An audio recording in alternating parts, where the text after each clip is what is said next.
श्रीमान् वेङ्कटनाथार्य कवितार्किककेसरी वेदान्ताचार्यवर्यो मे सन्निधत्तां सदा हृदि। अथ तृतीयः सर्गः। अथ जगन्ति बभूवुरनाविलानि अतिमिराहरितः प्रचकाशिरे। अभजदेव निशादिवस श्रियम् जननबाजिनि देव दिवाकरे। ननृतुरप्सरसो दिवि नन्दिताः किमपि गीतमगीयत किन्नरैः। श्रुतिसुखैर्समतोषयत स्वनैः अमरदुन्दुभिरानकदुन्दुभिम्। दशसु तत्र दिशा स्वशरीरिणि जय जयेति बभूव सरस्वती। अजितमेकमगोचरयत् स्वयम् स्वरसवृत्तिरसौ असुरान्तकम्। अनतिवेलसमीरन चोदितैः शिशिरशीकरशीबरिताम्बरैः जलधरैरभितो दिवि दद्वने सुरगजैरिव सूचितमङ्गलैः। ववुरतो मरुतस्त्रिदशाङ्गना वदनसौरभसारभृतः शुभाः। मुदितनिर्जरमुक्तसुरद्रुम प्रसववृश्चिमधुद्रवमेदुराः। मधुरिपोरवतार महोत्सवे मुमुदिरे मधुरापुरदेवताः। यदभिगन्धरि भक्तजने वरम् ददुरशेषमतन्त्रितचेतसः। अवददानदियो मुनयस्तदा यदनतीतमतीतवदञ्जसा। निगमजातमशेषमवेक्ष्य तद् निरविशन्निव मुक्तिमयीं दशाम्। प्रसदनम् शरदागमसम्भवम् नभसि मासि नदीभिरुपाददे। महितयोगविदामतिभिः समम् श्रुतिभिरप्यनुपप्लवनीतिभिः। निखिलचेतनमानसनिःसृताः कलुषता समुदेत्य किल क्षणात्। विविशुरम्ब इव स्वयमापगाः जलनिधेरिव भोजपतेर्मनः। असुरवीरगृहाणि पृथग्विदैः अशुभशंसिभिरानशिरे मुहुः। अमरराजपुरेषु जजृम्बिरे शुभनिमित्तशतानि पुनः पुनः। चरमतश्चरुणादिव देवकी पतिरमुच्यत शृङ्गलतस्तिरात्। निखिलबन्धनिवर्तक सन्निधौ विगलनम् निगलस्य किमद्भुतम्। उदितमात्मनि देवक सम्भवा तनुजभेदनमङ्कगतम् ददौ। कमपि काञ्चन भूभृदादित्यका हरिहयोपलशृङ्गमिवाद्भुतम्। विधृतशङ्करताङ्गगदाम्बुजः शबलितः शुभया वनमालया। पितुरसूतमुदम् पृथुकस्तदा जलदिडिम्बनिभो जननी धृतः। पितरमब्जभुवामनपायिनम् प्रियतमाङ्कगतम् परिपश्यता। स विभुरानकदुन्दुभिना महान् अविततैः स्वगुणैरभितुष्टुवे। प्रणिपतामि भवन्तमनन्यदीः अखिलकारणमाश्रिततारणम्। अनुगमादनिदम् प्रथमा गिरः किमपि यत्पदमेकमदीयते। विषमकर्म विपाक परम्परा विवशवृत्तिषु देहिषु दुस्तरम्। करुणया तव देव कटाक्षिताः कतिचिदेव तरन्ति भवार्णवम्। त्वदनुभावमहोदधिशीकरैः अवशपातिभिराहितशक्तिभिः। भक्तयः अवधिभेदवधीमुपभुञ्जते स्वपदसम्पदमब्जभवादयः श्रुतिकिरीटशुभाश्रयविग्रहः परमसत्त्वनिधिः प्रतिपद्यसे जगदनुग्रहमारुतचोदितः विविधरूपतरङ्गविकल्पनाम् त्वयि न देव यदायततेन तत् जगति जङ्गममन्यदतापि वा इति महिम्नि तव प्रमिते परम् विभजने विविधैः स्थितमागमैः अखिल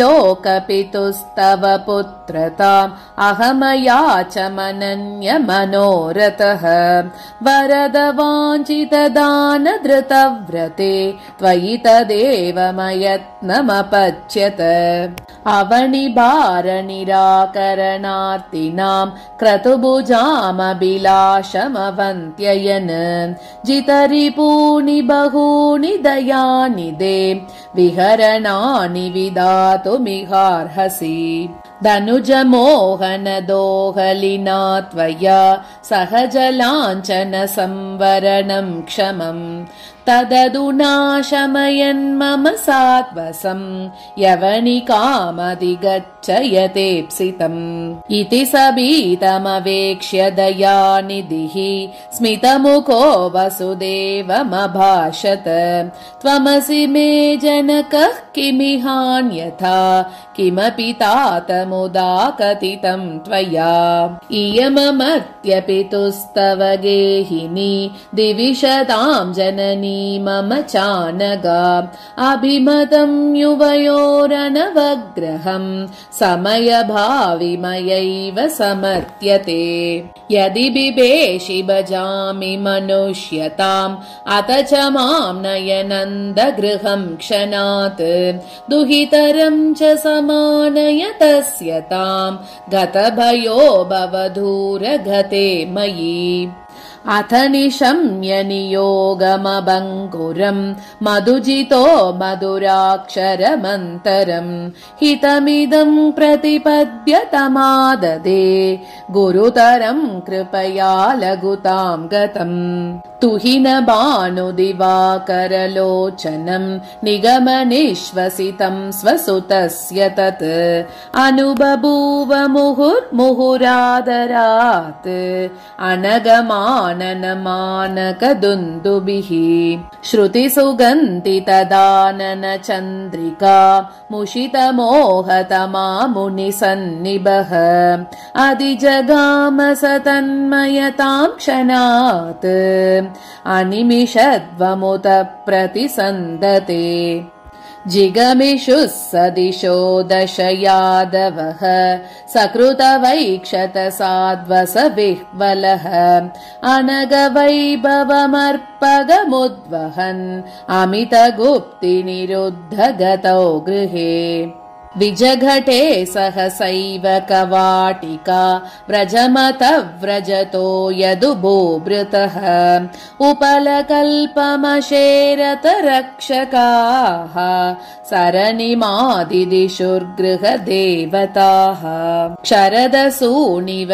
यामिकरक्षकान् मुषितमञ्जुगिरशुकशारिकाः यदुकुलेन्दुरपश्यदमीलितान् परिजनानपि चित्रगतानिव उपयतो विशिकां सदनान्तरात् कुवलयाभकुमारतनुद्विषा शतमगोपलमेचकया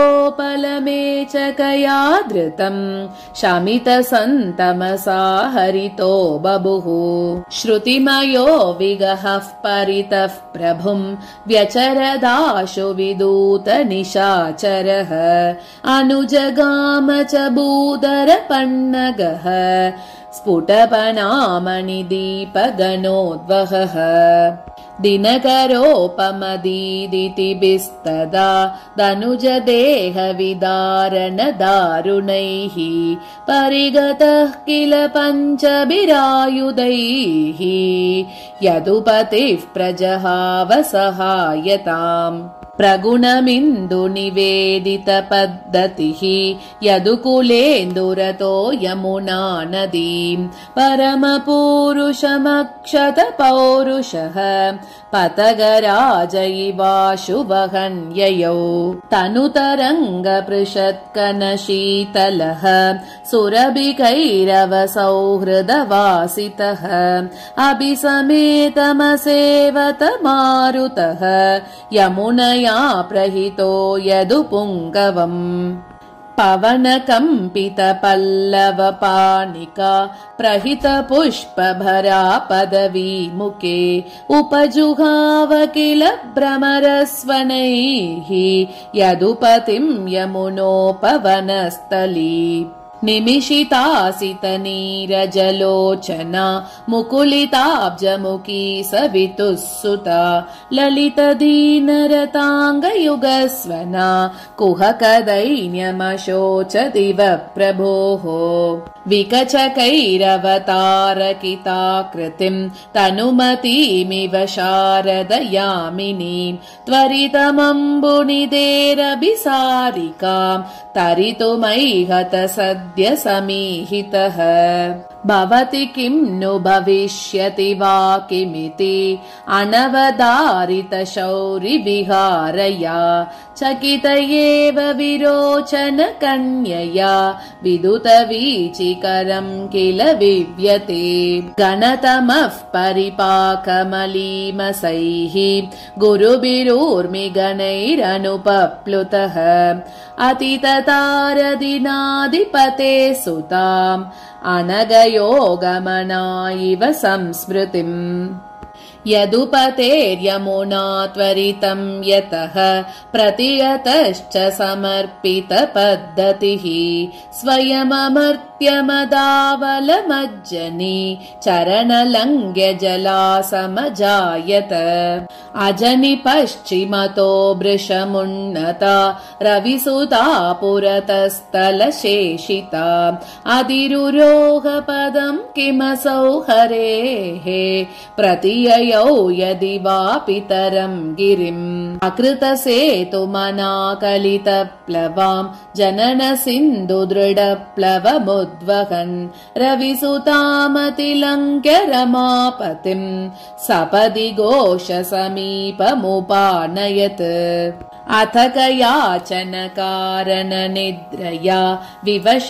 सुप्तजनं व्रजमाविशत् दनदपत्तन सम्पदि यत्र सा स्वसुतमग्र्यमसूयत रोहिणी उपगते वसुदेवसुतेऽन्तिकं नरकवैरिणि नन्दकुटुम्बिनी अरणि सम्भव पावक सङ्गमात् अभजतात्वरवेदिरिव श्रियम् यदित नन्दवधूसविदे सुतं धृतमुपादित गोपकुमारिकाम् अत निनाय च देवकनन्दनी शयनमानकदुन्दुभिराशुताम् अनवबुद्ध जनार्दन कन्यका विनिमयस्त्वदभोज गणेश्वरः दृशति तामभिहन्तुमपातयत् प्रतिजगान च सा चरणेन तम् नृपतिराशुपदा निहतस्तया निपतितोदितकन्तुकवद्भवन् दवसमादृतशैलनिबःकृता धरणिमीलितदृश्चिरदूयत उदपतद्दिवमुग्रगणस्वनाम् युवतिरूपयुगात्यय शर्वरी असुरगातिभिरश्च भिरायुतैः अलगुभिश्च पलाभिरिवाश्रिता अथ च भोजनियन्तुरयन्त्रिता दनुजहन्तुरुदन्तमुदैरिरत् पटुगभीरमुदारमनाकुलम् हितमविस्तरमर्त्यमविप्लवम् अहमशेषसुरासुरमोहनी यवनिका मधुकैटभमर्दिनः